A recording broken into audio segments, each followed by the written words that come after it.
So if you're just tuning in for the first time to this podcast and video blog, is that the right term? Video blog, vlogs, what do I call it? Anyway, if you're just turning in and wondering where did this thing come from, it's actually our first one, so you haven't missed anything. We're calling this EnviroNomics. It's going to be a podcast on environmental topics and how they affect economics and vice versa. So our first guest on our inaugural show is Erik Johnson. Erik Johnson is the environmental manager for Blarney Oil Company. So welcome to the podcast, Erik. Thank you for having me. Yeah. So first, before we get into it, let's what's your background? Tell us a little bit about yourself. I studied geological engineering at Michigan Technological University. Got a bachelor's degree in geoeng about 40 years ago. And I've been working on, initially worked in the oil field as a petroleum reservoir engineer for a few years, and then got into environmental consulting work. Did that for about 35 years, and then within the last about 30 years, and then within the last 10 years, I started working for Blarney Oil Company as their managing attorneys and consultants. So now I'm directing the efforts of consultants rather than working as a consultant. So prior to Blarney Castle, you were an environmental consultant, and I know all this stuff already. I'm just, for our audience, I'm asking these questions. Yes. So give us an idea of what your typical day is at Blarney Castle. Well, I spend a lot of time working on the phone and computer, like most office guys, reviewing reports presented by, or draft reports that are being worked on by other consultants. These are related to groundwater pollution type of thing at reports for leaking underground storage tank cleanup sites, where we're drilling and sampling and trying to delineate the extent of contamination as required by the state agencies. But you also are responsible for like underground storage tank compliance, making sure you got the right construction up to the right standards, that kind of thing. Yes, and then so there's all the environmental cleanup work. And by the way, we do everything right. It's my policy. We just do everything that we're supposed to do. Right. But then no more, no less. We don't. There's a lot of times there's some overreach in the regulatory agencies, so I'm tuned into that as well. Yeah. I also work a lot with attorneys where we're challenging things that the various agencies, MDOT, DEQ, EPA, health departments, the food code people. So, but you do also do the underground storage tank, like so construction back to your compliance. Question, yeah, I work on.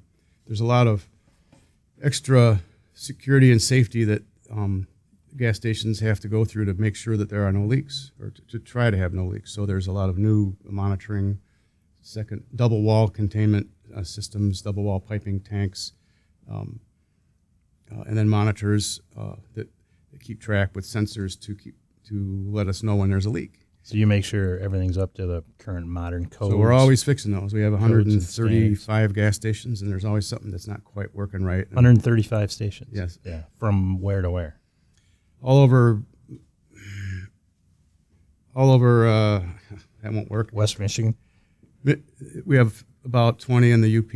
Okay. And all down the west side of the Mitten. How far down?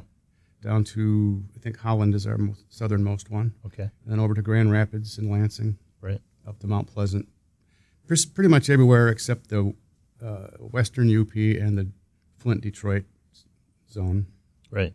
So you're in charge of, in the main, I'm assuming the main part of your duty is the groundwater issues and stuff, and making sure that everything's being done according to Hoyle.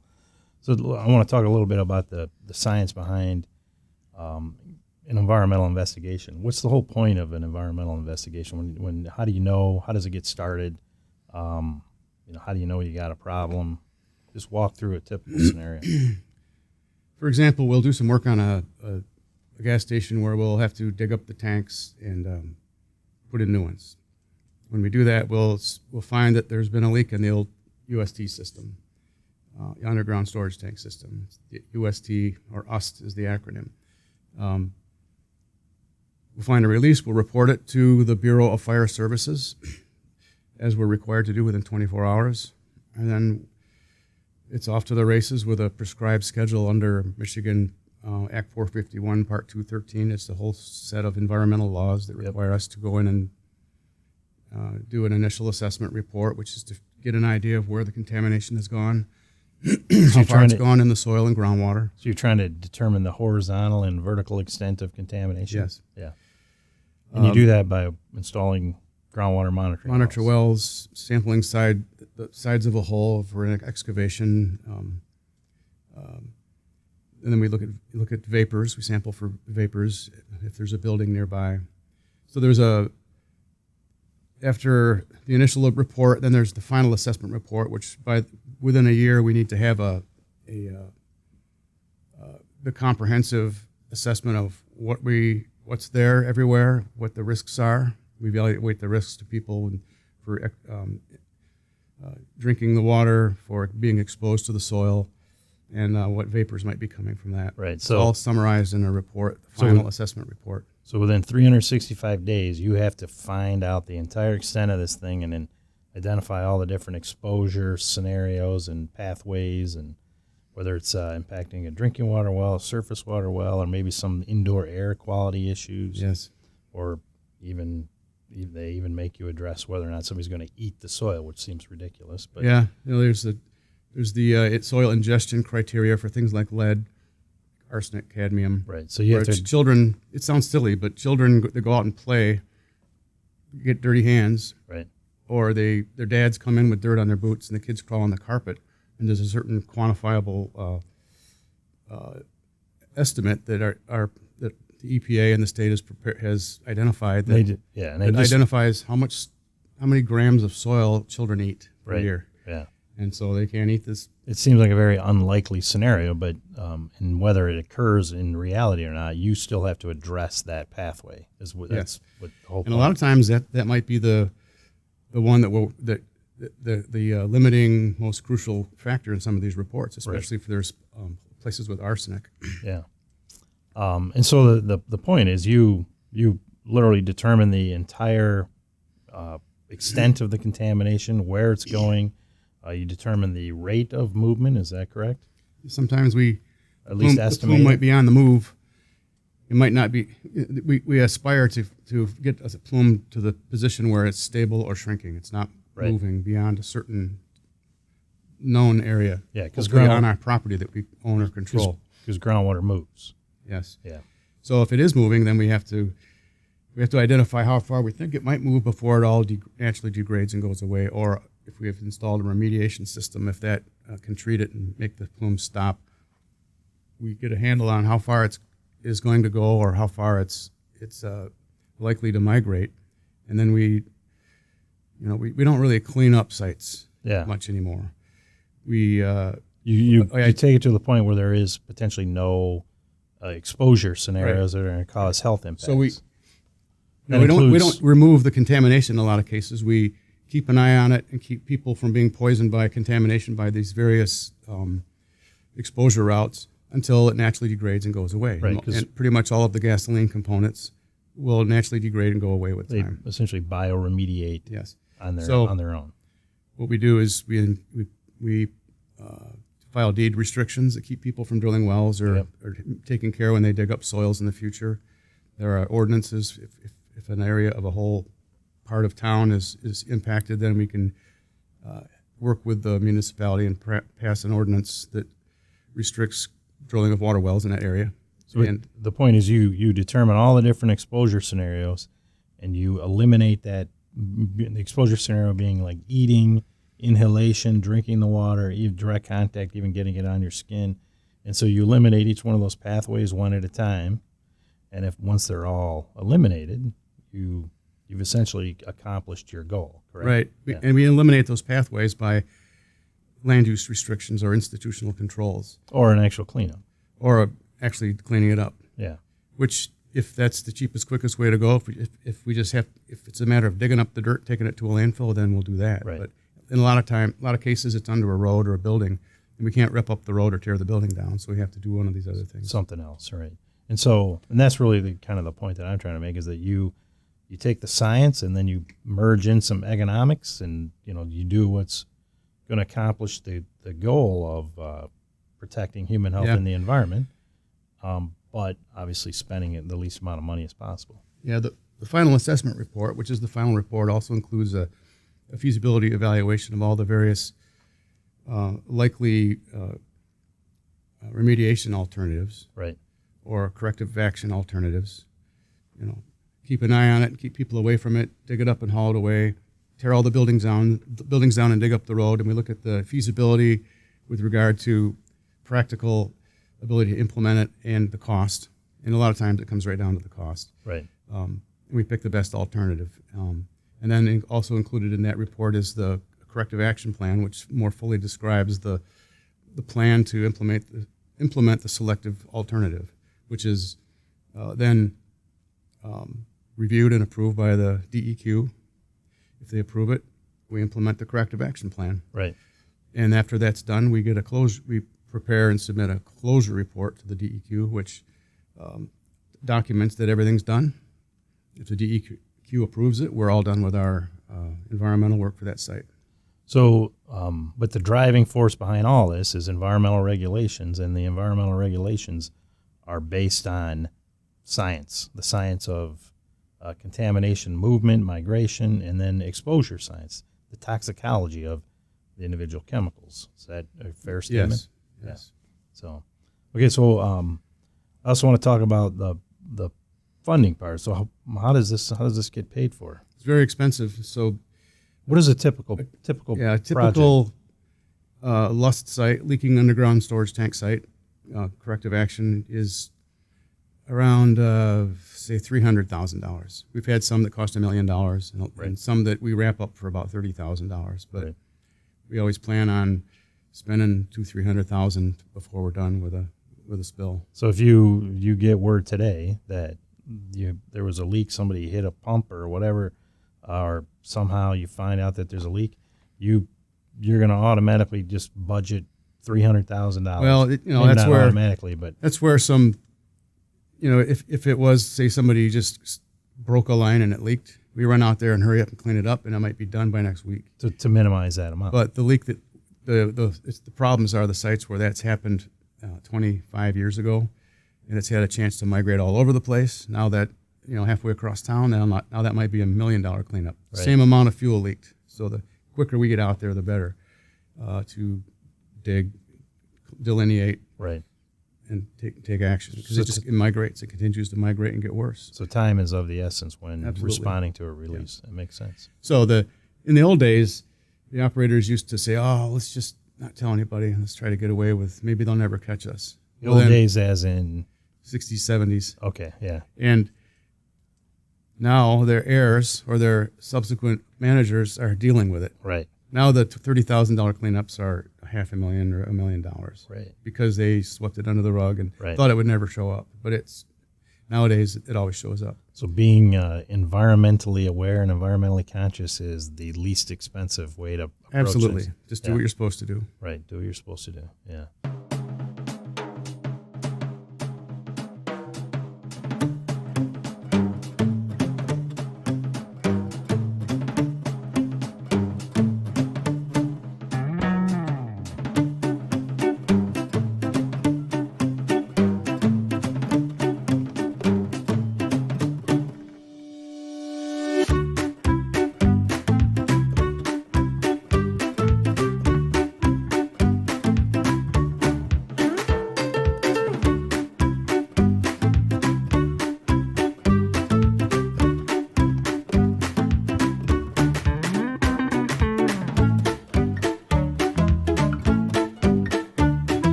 So I know that there are some funds out there, insurance funds, MUSTA, Michigan Underground Storage Tank Fund.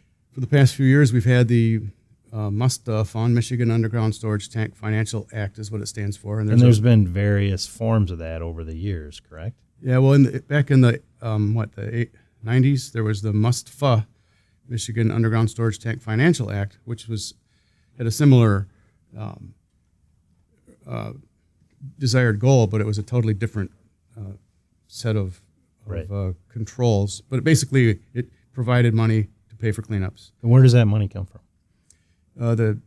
All of the people in Michigan pay an extra penny per gallon tax. 1 cent per gallon. So every gallon of gas, a penny goes into this fund. Yep, and then the state has many millions of dollars. I think at the start of this year was something like $30 million. And it's continuing. Every time if you go buy gas this afternoon, you'll be contributing to the environmental. It's called the Refined Petroleum Fund. So when I filled up my tank, 18 gallons yesterday, it was 18 cents cents went to I put that into fund. the fund. Okay, Which doesn't sound like much, but right. it ends up generating a lot of money and very quickly. And so now the latest version of the fund, we submit an application to get reimbursement. There's a few certain criteria you have to meet to be eligible for that funding. And if you're eligible, then for big operators like us, we have more than 400 UST systems. Our deductible is, there's a deductible. It's kind of like an insurance policy, Right. where you work on the cleanup, you keep track of your costs, and for us, it's $10,000. After we get to $10,000, then we can start sending reimbursement requests into the MUSTA administrator down in Lansing, and they'll review it, approve it, and then very quickly, it works very well. Like within 3 weeks, we'll get a reimbursement check. Really? For 100% of the cost. So basically, the state is paying for these cleanups. But they obviously have limits. They won't just write you a blank check. They review make it. sure that the amount is worth the. There's all these rules. They have a really nice cookbook of criteria. You can't charge more than a certain amount for a lab result or lab test. You can't have them reimburse you for replacing your store and gas station and pumps. You can't. They'll pay for just the cleanup part. Right. And there's a whole bunch of criteria. So we just follow the rules with that, and it's all pretty much realistic and reasonable. And we get reimbursed for all the cleanup parts. So why did they create this fund? Why not just let big rich corporations? It's mainly geared toward the smaller.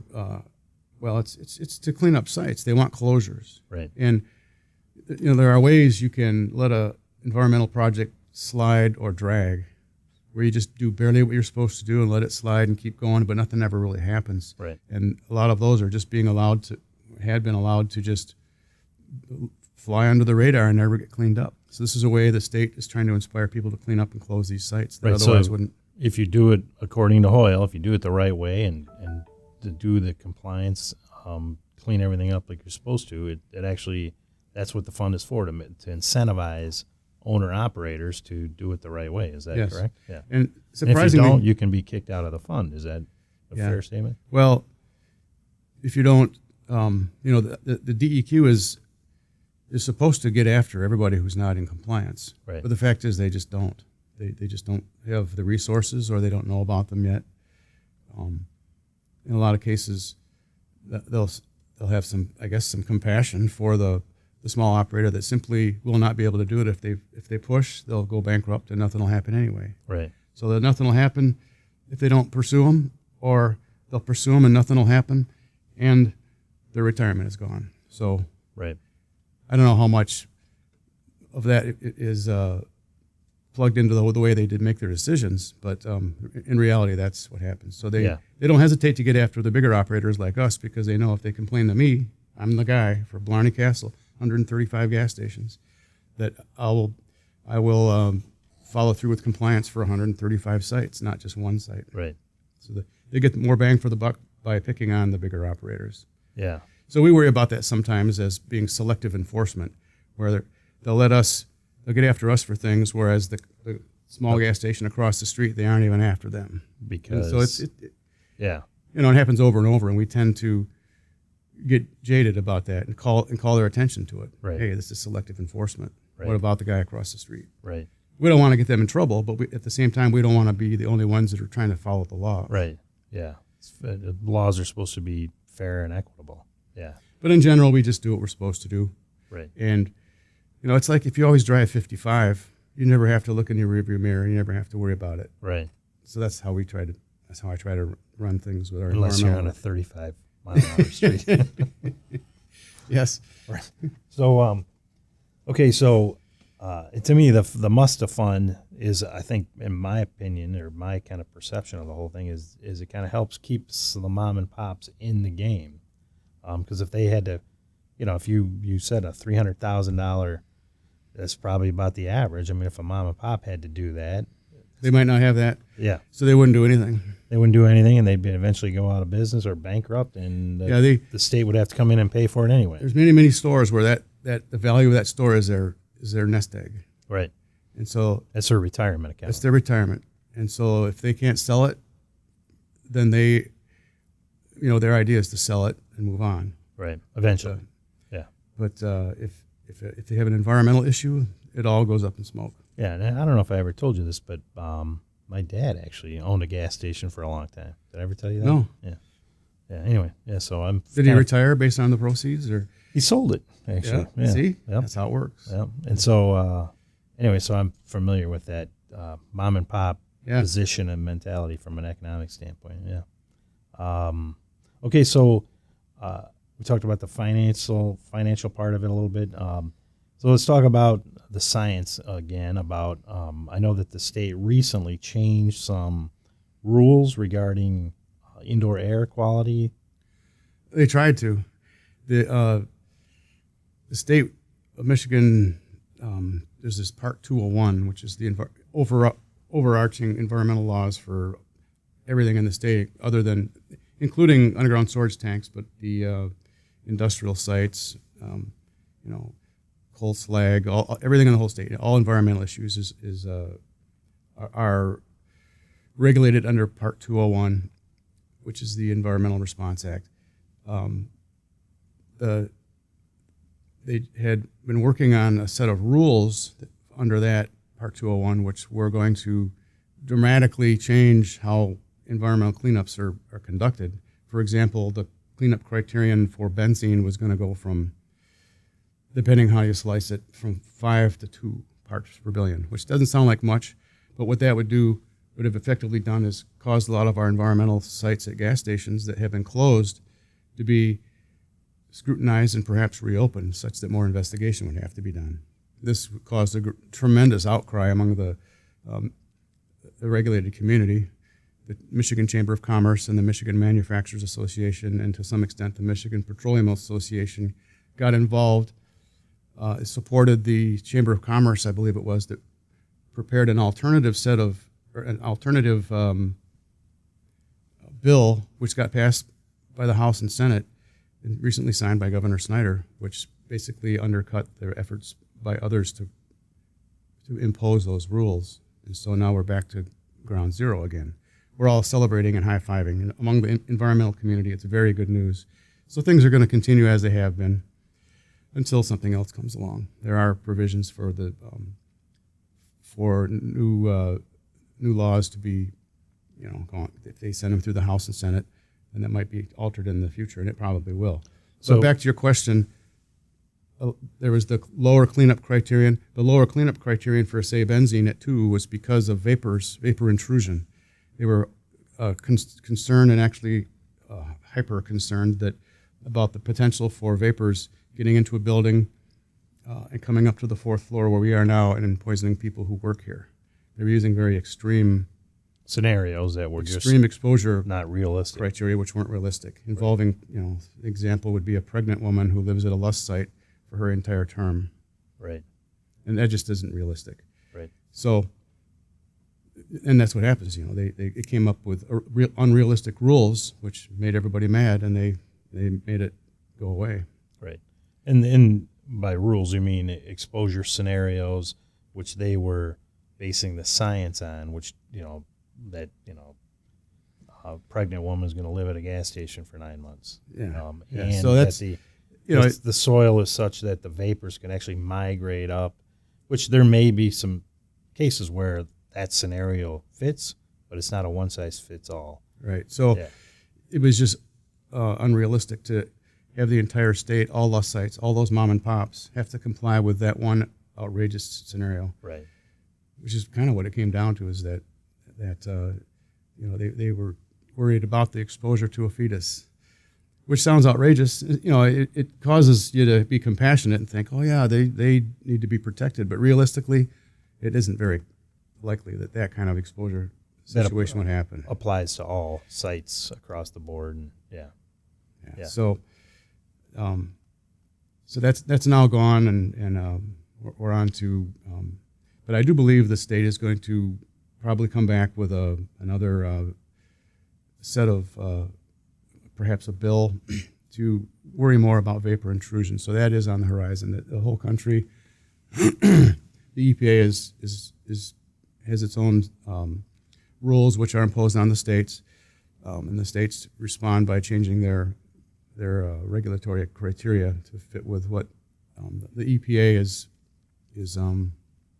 identified. So vapor intrusion is here to stay. It's a part of our current rules and or cleanup criteria. So we do need to be aware of vapor issues. So the whole vapor risk. Here's a pathway. Say you have benzene out in front of a store or in front of a house, but it's not. And benzene is a common constituent in gasoline. Yes, it's not under the house, and it's out there, and it's actually safe. There's nobody that's going to touch it, eat it, or drink water that goes through it because it's 8 feet underground. Say so, and it's under a road, so it's going to be. It's just fine the way it is. There are no exposure risks from it, touching it, eating it, drinking it, breathing it. But because it is within a certain distance to a house, we have to evaluate whether vapors from that are making it under the house and up through the floor slab and being inhaled by people using the house. So we have to evaluate for that. Right. Which is it's relatively new, and it makes sense. It's another potential exposure pathway. Right. But it's site specific. It is not just a carte blanche rule that applies to everything.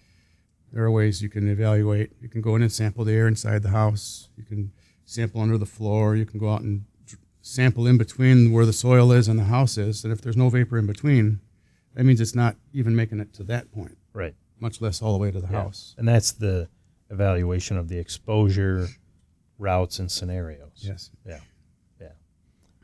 That's really what I think kind of the general public needs to understand. It's not just the presence of a particular chemical. It's whether or not you're going to be exposed to it, because we all drive around with gasoline in our tanks, right, in our cars, but we're not exposed to the vapors or exposed to the the chemical on our skin. Actually, we're not drinking it. It's kind of hilarious because if you go fill up your tank and you can smell the gas, you're getting a huge hit of benzene. Huge dose, right?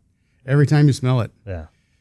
And but that's different apparently. Right. Yeah. I mean, someday there might be laws against filling your own tank. Well, it has to be done by people wearing respirators. Some states, I'm sure you've been to them, where they have vapor recovery on the actual dispenser. Yeah. It's a big hose. And that really isn't. That isn't really to protect the people, although it does. But what it does, if you say you have a 10,000 gallon underground storage tank, it's a typical size, and you empty it all the way down, and it's got 10,000 gallons of vapors in it, and the guy comes to fill the tank up. Yeah. They fill up the tank, and there's 10,000 gallons of gas vapors that goes out the vent pipes into the air. Yeah. Well, there's also that 10,000 gallons of vapors is about 20 gallons of gas. Right. So there's an economic reason to collect those vapors. They put it back into the truck, and the truck goes away with that same 10,000 gallons of vapors in the truck back to the plant, where they discharge it back into the bulk plant. So they keep track of it. Right. So. Well, and it's the same with your gas tank, and with, right? With the nozzles. Yep, same thing. You got empty 18-gallon tank. That cubic feet, I don't know what that works out to be, like 2 or 3 cubic feet. You put gasoline in the tank. Now that vapor's got to go somewhere. It goes back out the fill port into a little vacuum. And when you have vapor recovery. Yeah. If you don't, it actually just goes into the air. It is a good idea. Some states require it, but Michigan doesn't require it yet. Seems like it probably will someday. The technology is probably advancing. But you're right. I have heard that just a typical tanker truck running down the road, if it's empty, it's got 20 gallons worth of actual vapor in the tank as air, and then they go to there's some bulk facilities that can actually recover that vapor as they fill it up with a liquid, and that they actually turn that vapor back into a liquid. So they actually make 20 gallons worth of product. $60 worth of gas. $60 worth of gas. Yeah. You know, and some of these stores, we fill the tank every day. So vapor recovery is an economic decision as well, Yes. not just air pollution prevention thing. Yep. Yeah, potentially, depending on the quantities and whatnot. So, is there any other topics you can think we should cover?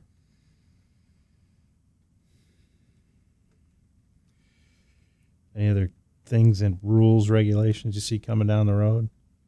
You want to talk about Line 5 for a little bit? Oh, I don't know much about Line 5, but it is, and I haven't really followed it much, so it is disturbing to see Governor Whitmer is now trying to, after the bill was passed and the tunnel under the bridge, under the water is will go, and now they're looking at still trying to refute it. So it's unfortunate, you know. But people don't realize is that, you know, if you just shut off the line, so the risk isn't there. Well, now a lot of what comes on that line is propane.